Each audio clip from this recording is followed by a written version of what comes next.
السلام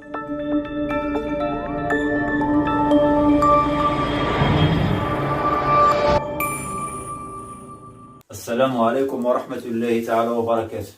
أعزائي الطلبة، أعزائي الطالبات في شعبة SMP مادة فيزياء. معكم الأستاذ حسن سيقدم لكم درسا de la mécanique des solides.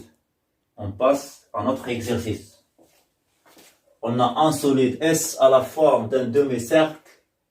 C de rayon A est fermé par son diamètre. Le fil constituant S a une densité linéaire constante lambda et les dimensions de sa section sont négligeables devant le rayon.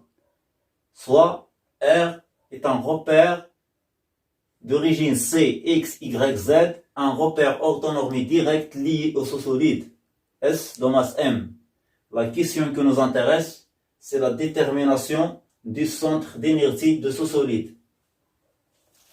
On passe à la réponse.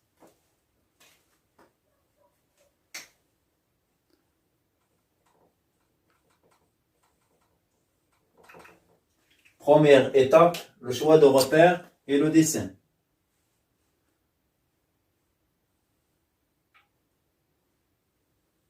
Ça, l'origine de repère. Ça, l'axe des X. Ça, l'axe des Y. Et Z toujours perpendiculaire au plan CX et Y. Ce solide se compose par deux parties. La première partie, c'est le diamètre. Deuxième partie, c'est le demi-cercle.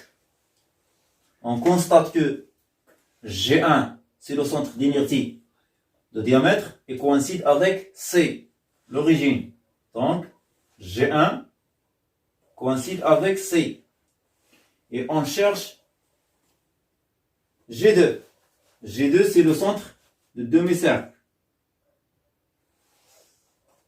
On a CY comme axe de symétrie de demi-cercle. Donc, YG2 appartient à cet axe. Donc, YG2 appartient à CY. Donc, cherchons YG2 est égal par définition si l'intégrale de Y d de M sur l'intégrale d de M. Et M, c'est la masse de ce solide. Donc, M est égal lambda fois L. L, c'est la dimension de cet arc, est égal à lambda fois A fois θ, parce que on a ici θ. On a le demi-cercle varie entre moins pi sur 2 jusqu'à pi sur 2. Ça, c'est θ. Et on tire Y. Y est égal à A, le rayon fois cosinus θ. Cosinus de θ. Et dy est égal à cos θ dθ. Donc, Y d de M est égal à l'intégrale Y, ou bien remplaçant Y par A cos θ,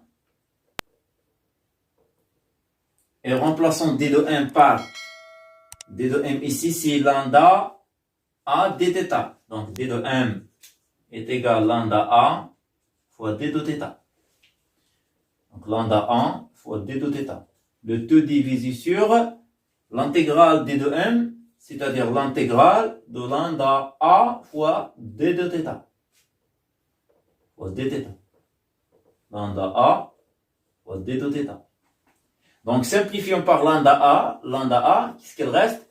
Reste l'intégrale, on sort la constante A en dehors de l'intégrale et intégrant cosinus de θ, d de θ sur l'intégrale d θ.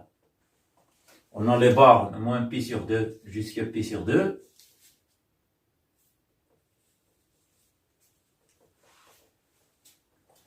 Donc, YG2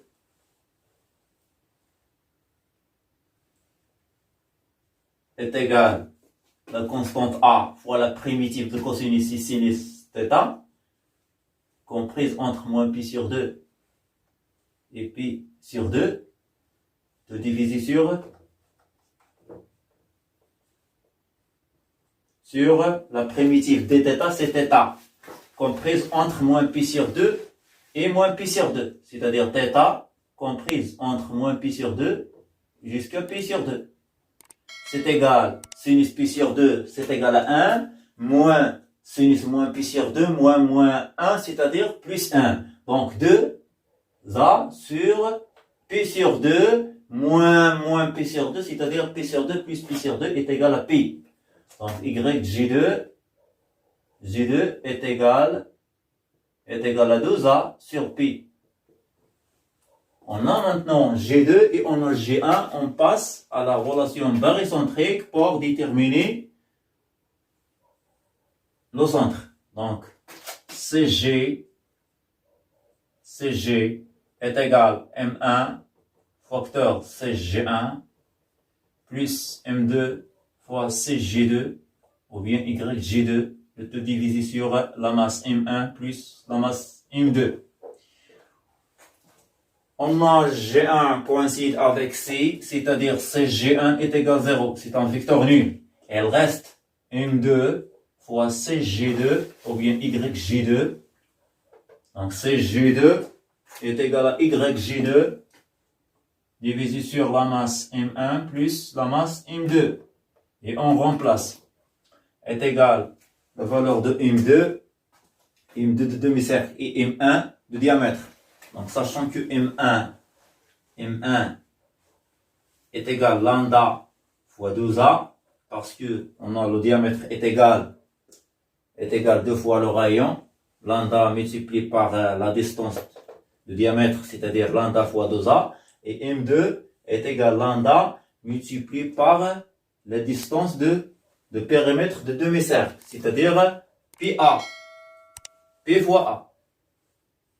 Et on remplace, est égal M2 c'est lambda pi fois A, fois YG2 ou bien CG2 c'est 2A sur pi, le tout divisé sur la somme de 2 lambda A plus lambda pi A, lambda fois pi fois A. Et simplifions par pi et pi ici, et simplifions par lambda A, ici lambda A. Donc est égal à 2A sur 2 plus pi. Et donc, YG2 finalement, ou bien Y de G totalement, est égal à 2A sur 2 plus pi. Si ça c'est le centre d'inertie demandé. C'est ça le centre d'inertie de solide. السلام عليكم ورحمة الله تعالى وبركاته. لا تنسوا الاعجاب بالفيديو والاشتراك في القناة تشجيعا لنا لنستمر بنشر المزيد إن شاء الله.